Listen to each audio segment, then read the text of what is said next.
नमस्कार, चॅनलमध्ये तुमचं खूप खूप स्वागत. चला तर पाहूया आज अशी मस्त झणझणीत आणि तर्रीवाली मिसळ इन्स्टंटली कशी बनवायची. तर इथे मी फरसाण घेतलेला आहे, मस्त कांदा आहे, लिंबू आहे आणि ही आहे तर्रीची मस्त अशी मिसळ. खायला अगदी टेस्टी आणि अगदी लहानांपासून मोठ्यांपर्यंत सगळ्यांना आवडणारी ही मिसळ कशी बनवायची नक्की बघा. व्हिडिओ शेवटपर्यंत बघायला अजिबात विसरू नका आणि चॅनलला सबस्क्राईब करायला तर बिलकुलच विसरू नका. चला तर पाहूया ही मिसळ बनवण्यासाठी आपण काय साहित्य घेतलं आहे आणि कशी बनवली आहे. मस्त लागते अगदी खायला, नक्की ट्राय करा ही झणझणीत आणि मस्त तर्रीवाली मिसळ. अशा प्रकारे इथे मिसळ बनवली होती मी. पाव, कांदा, लिंबू. तर हे आहेत आपले इन्ग्रेडियंट्स.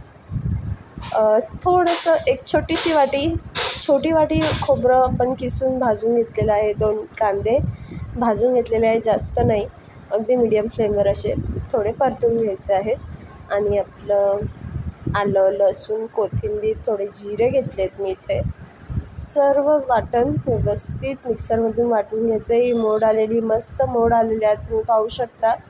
मोड आलेली मटकीच घ्या मिसळ बनवायला, त्याने अगदी भारी चव येते. आणि हा आहे वाटलेला मसाला. हे सुके मसाले मी काढून घेतले. तर तेल गरम झालेलं आहे आपल्या इकडे. मी कुकरमध्ये मिसळ करत आहे. तेल गरम झाल्यावर मी ते वाटण केलेलं घालून घेतलेलं आहे. मस्त तेल सुटेपर्यंत अगदी व्यवस्थित हे परतून घ्यायचं आहे वाटण. तुम्ही पाहू शकता आता इथे सगळ्या बाजूनी वाटणाला तेल सुटलेलं आहे.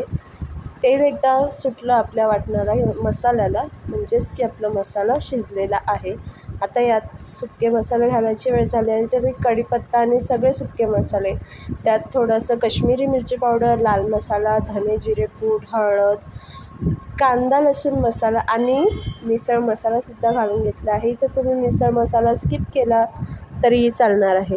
सर्व मसाले परतून घेतले की आपण ही धुतलेली जी मटकी आहे ती मी इथे घालून घेतलेली आहे. तर आता मिसळ म्हणजे आपण मिक्स मोड आलेले कडधान्यसुद्धा घेऊ शकतो, वाटाणेसुद्धा घेऊ शकतो, पण इथे मी मटकी घेतलेली आहे कारण आम्हाला मटकी आवडते, मला आणि आमच्या घरच्यांना पण. तर मटकी पण व्यवस्थित मी मसाल्यात परतून घेतलेली आहे. पाणी घालून घेतलेलं आहे. पाणी इथे आपल्याला जास्त घालायचं आहे कारण इथे आपण वाटण घातलेलं आहे. आणि आपली मिसळ जी आहे ती घट्ट झाली नाही पाहिजे, नाहीतर ती खाण्यात काहीच मज्जा नाही. कारण आपल्या मिसळमध्ये फरसाण असतो, सगळा रस्सा तो फरसाण सोकून घेतो, सगळा रस्सा त्या फरसाणमध्ये जातो. तर इथे आपल्याला मिसळमध्ये पाणी थोडं जास्त घालून अशा प्रकारे मी 2 ते 3 शिट्ट्या मारून घेतलेल्या आहेत. मस्त आपली मटकी शिजलेली आहे. शिट्टी काढून कुकरचं झाकण काढून घेतलेलं आहे मी थंड झाल्यावर.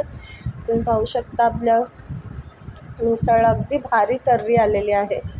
इथे मी सर्व केलेलं आहे, तुम्ही आधी पण पाहिलेलं आहे हे. तर अशा प्रकारे मस्त सर्व करा.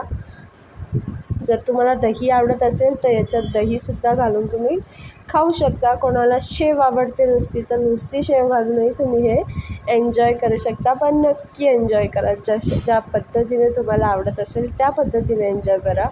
आणि चॅनलला लाईक, शेअर, सबस्क्राईब करायला अजिबात विसरू नका. बेल आयकॉनवर क्लिक करा. चला तर मग भेटू पुढच्या व्हिडिओला.